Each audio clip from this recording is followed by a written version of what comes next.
Hey guys, Walls here back with the tragedy of Julius Caesar. This time we're breaking down Act 2. Hope you got your handouts handy.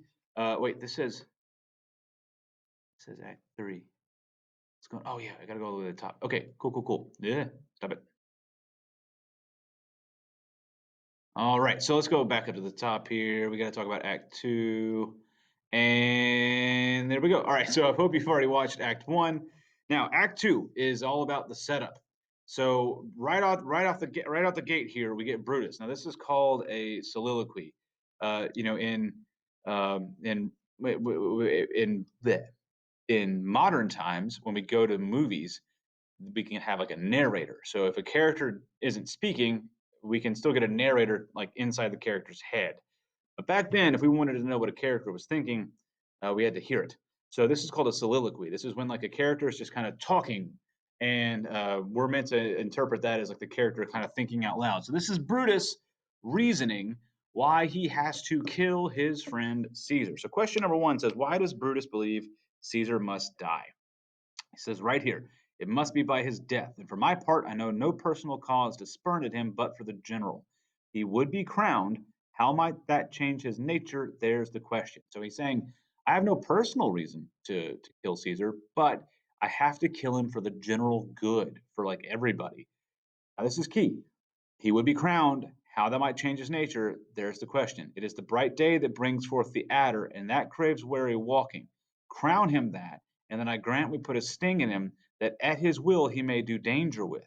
The abuse of greatness is when it disjoins remorse from power. And to speak truth of Caesar, I have not known when his affection swayed more than his reason. He's saying that when you give someone too much power, like if you give somebody like ultimate power, and they remove power from reason, from empathy, from caring. If you remove remorse from power, then that person's dangerous. But he's saying he's never known Caesar to act like that. He's never known Caesar to do that. So here's what he says next. 'Tis a common proof that lowliness is young ambition's ladder, whereto the climber upward turns his face.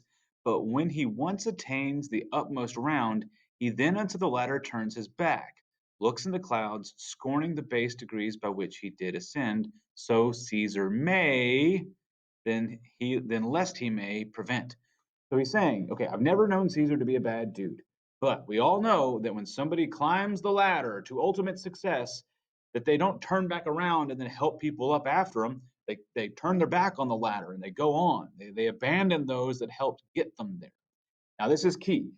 Brutus knows that Caesar has power by the will of the people. He didn't receive power from Mark Antony. He received power from the people. The people want him as the ruler. So this is key. And since the quarrel will bear no color for the thing he is, fashion it thus, that what he is, augmented, would run to these and these extremities, and therefore think him as a serpent's egg, which hatched would as his kind grow mischievous, and kill him in the shell. So he's saying, all right, if we just go up and stab Caesar, the people are going to be like, why'd you do that? He hadn't done anything wrong. He knows that. So he's got to say, look, people, think of Caesar as a serpent in the egg. A serpent in the egg is not dangerous, but we all know that what comes out of that egg is dangerous. So he compares Caesar to a serpent in the egg, basically saying, you know that snakes bite. So we squished this egg before the snake could bite you. All right, now number two. Why does Brutus not want an oath to be taken? This starts in line 114. So Cassius and the gang go to Brutus's house, and they're all like, hey, Brutus, you should join our conspiracy. And Brutus is like, okay, I think I will. And then Brutus says, give me your hands all over one by one. And then Cassius adds, let us swear our resolution. Brutus says, no, not an oath. If not the face of men, the sufferance of our souls, the times of use, if these be motives weak, break off betimes, and every man hence to his idle bed.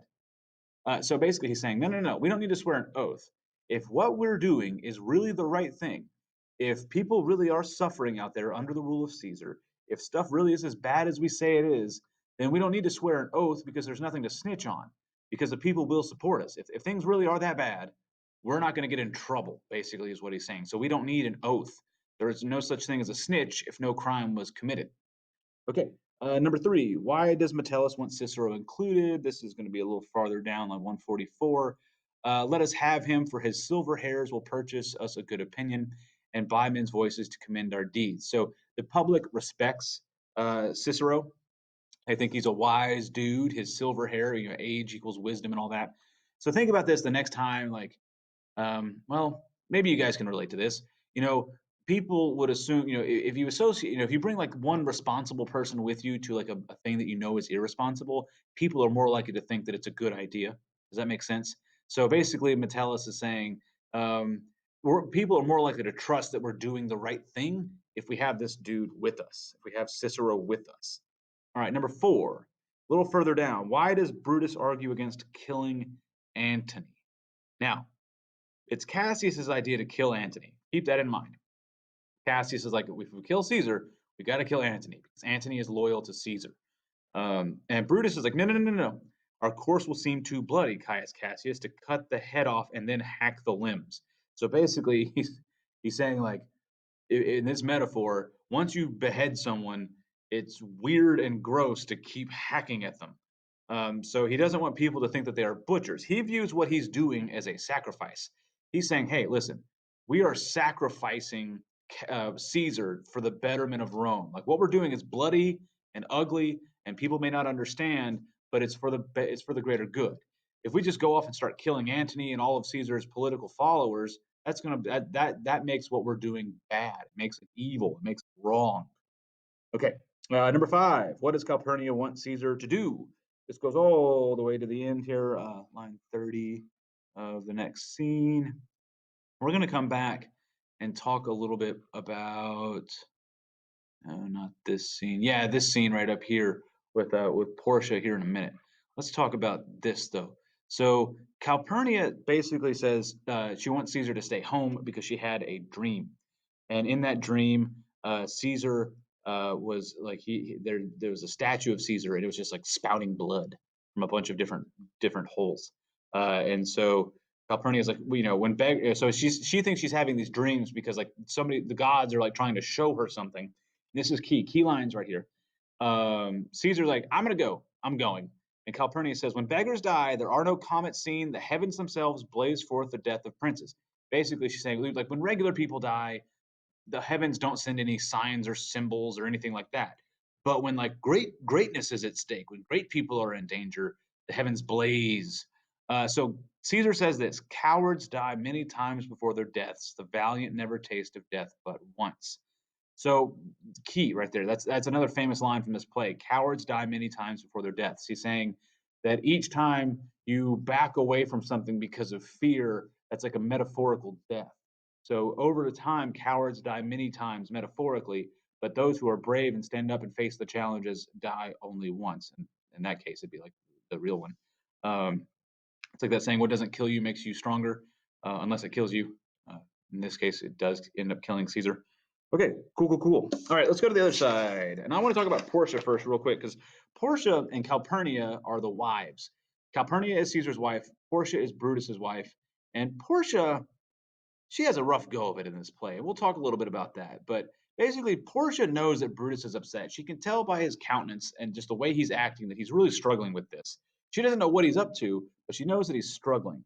And I just want, like, she's basically begging him, like, please, like, tell me what's wrong. Like, talk to me. I am your wife. I am just as strong as you. And this will be important later.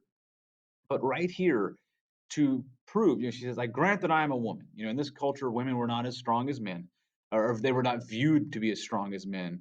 But she says, I grant that I am a woman, but with all a woman that Lord Brutus took to wife, basically saying, like, yeah, I'm maybe just a woman, but you married me. You're great, and you married me. I grant I'm a woman, but with all women with well reputed, Cato's daughter, think you I am no stronger than my sex, being so fathered and so husbanded? Basically, she's saying, like, do you think I'm weak just because I'm a woman? Tell me your counsels. I will not disclose them. I have made strong proof of my constancy, giving myself a voluntary wound here in the thigh. Can I bear that with patience and not my husband's secrets?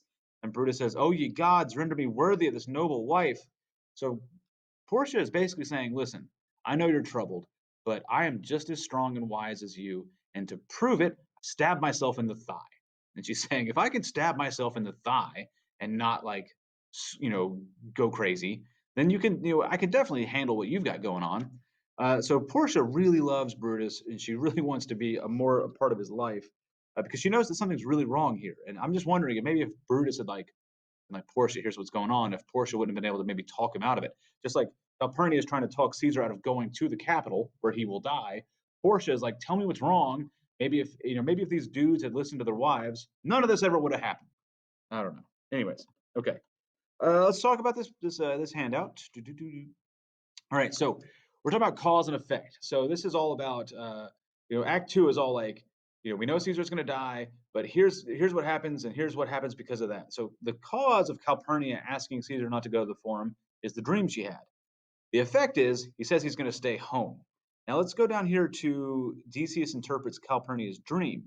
So Calpernia's dream is pretty gruesome, but Decius twists that around. Decius needs Caesar to go to the capital because Decius knows that that's where they're meeting up to kill him. So if he never goes to the capital, the plan is shot. So Decius needs Caesar to go to the capital. So he interprets Calpernia's dream to be a good thing for Caesar, and that causes Caesar to change his mind and say, "Yeah, I'll go to the capital." So Cassius, the cause here, he needs Brutus in the conspiracy because the people love Brutus. He visits him. Brutus is like, yeah, I'm in on it. Let's do this. All right, Brutus Is Soliloquy in Act 2.